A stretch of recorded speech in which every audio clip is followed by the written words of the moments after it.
Syracuse, UConn playing a game for the ages. You know what? Everyone got a whole lot older during this game, too. It took that long. You remember the first half? Stanley Robinson misses the dunk. We go the other way. Eric Devendorf blocked by Gavin Edwards. Get out of here. Stays in play. Back down court. And it's back to Robinson, the great windmill dunk throwdown. And these guys were tired after that. Look out. Eric Devendorf, three with A.J. Price's hand in his face. He's got some words for Price. Devendorf, he likes to talk on the court. Remember Wednesday against the Hall? In that same spot, he hits the three and has some words for Eugene Harvey. Back to Thursday, Devendorf continues to be heard on the scoreboard and in his opponent's ear. Syracuse leads by 2. Let's go to the second half. Tied at 54. Devendorf. Kid can shoot. He can talk, but he can shoot. He had 22. Johnny Flynn finds Arinze Unawaku for the hoop and the foul. Syracuse up 64-57, and they are pumped up. UConn's down 2. A.J. Price, the air ball with 2.5 left. But Stanley Robinson, the rebound and the score strong. Craig Austrie with just over a minute left. Got it. UConn's down 1 after the Austrie 3. UConn down 3. Hashim Thabit, nice move by the big fella for the bucket. It's a 1-point game. UConn down 2. Under 10 seconds. Austrie in, then he pulls it back. Then he, not a great look. Kemba Walker, of all people, there for the putback. Tied at 71. Boeheim can't believe it. Walker's one of the smallest players on the court, and he gets the putback. 1 second left now. Deflected to Devendorf. For the win at the buzzer. Got it. Incredible shot. The only question is, does it count? Devendorf and the orange going cuckoo, but did he beat the clock? The refs are going to look at it. We'll show you another replay on this. Very tough to tell. The clock appears to go zeros with the ball still on the fingertips of Devendorf. The veteran officials, John Cahill and Bob Donato, wave it off. No good. Let's go to the overtime. UConn would lead in the first overtime. Robinson, he had 28 points, one of 3 UConn players with 14 rebounds. Moments later, Andy Routens is going to answer. Leo's kid. That reminds me of something. Syracuse cuts it to 1. Syracuse down 2. Rick Jackson with 5 seconds left for the slam from Johnny Flynn. Tied at 81. Here's UConn. Under 5 seconds left. Chance to win it in the overtime. Kemba Walker for 3. Not even close. We'll go to a second overtime. UConn would lead in the second overtime also. There's a theme here. Here's Johnny Flynn now in a 3-point game, and the foul made the freebie. Tied at 86s. 10 seconds left now, the second OT. Here's Flynn for the win. No, front of the rim. UConn the other way. It's Walker. His heave-ho won't go. We go to a third overtime. Tied at 87. Here in the third OT now. Jeff Adrian finds A.J. Price. Price hits the 3, so UConn had the lead in the third overtime. Stay with me on this, people. Yeah. Price, the drive, hits the jumper. UConn's up 6. Off the miss now. The beat there for the tip back. He had 19 and 14, and 6 of the Huskies, 16 blocked shots. Syracuse down 4. Off the steal. Johnny Flynn to Paul Harris for the finish. 2-point game.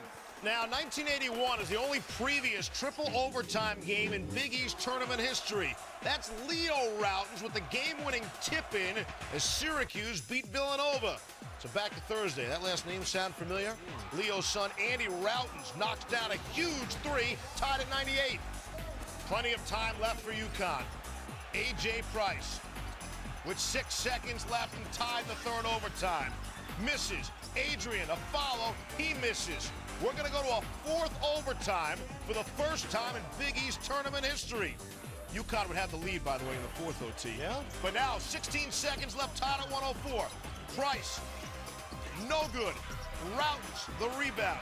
Syracuse, the other way. Gets the Paul Harris underneath. Harris, from close range, misses. And you know what? He's going to get blocked that time. No whistle, no foul. Check the reaction from Boeheim. Can't believe didn't get anything on that, a bucket or a foul. We're going to go to a fifth overtime. You know what, Matt? UConn had the lead in the fifth overtime. Really?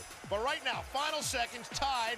A.J. Price He had 33 points in the game, but he didn't have 36. Jeff Adrian, a second chance, can't finish. You know, we're going to go to a sixth overtime. Who led? Tied at 110, sixth overtime. And you know what? It's funny you mentioned that. Andy Routens had 20, all but 2 of them on threes. That three-pointer gave Syracuse their first lead in overtime. Their first lead since there were 2.5 minutes left in regulation. Now, up 5 in the sixth OT. Paul Harris down low, finished with 29 and 22. The Orange go on to win. In 6 overtimes, they had 8 players fouled out, so a whole ton of inexperienced players were on the court at the end. Simply amazing. Syracuse outscores Connecticut by 10 in the 6th OT to advance to the semis, the Big East Championship. Will they have anything left for that game? Syracuse went 40 of 51 from the free throw line, including 23 of 26 in OT. UConn just 24 of 42. Time of game, 3 hours, 46 minutes. Factor this in, only 3 of 18 Yankee Red Sox games went that long in 2008. Syracuse has now eliminated UConn in 4 of the last 5 Big East tournaments. Wow. I've never been prouder of any team I've ever coached. Would have been a lot better if they just counted Eric's shot and we could have gone home 2 hours ago. But I'm just proud of these guys for hanging in there, and especially Paul, because Paul was just, I can't describe how awful he was for most of that part of that game. And for him to come up and make some of the plays he made, finally, he was even smart enough to miss the dunk so he could get a 3-point play. I mean, I kept blowing layups at the end of the game. I kept just praying and asking God, just please let me make some type of big play, and hopefully we come up with this victory. I can't even feel my legs right now.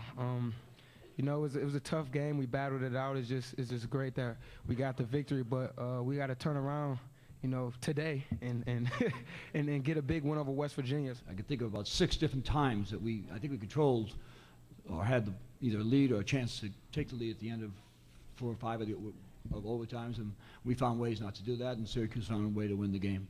And I'm sure when in the summertime I'll look back and say what a historic battle it was. Right now it's a loss, and there's no other way. I mean, you know, we wanted to get to Friday, we didn't get to Friday, and it's very disappointing. But Jim, about your salary, one more question. Not in that kind of mood. The game was the first 6 overtime game in the 30-year history of the Big East.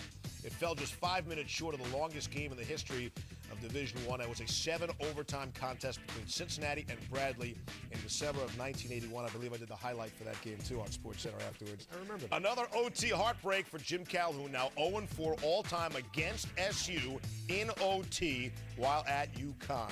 Sean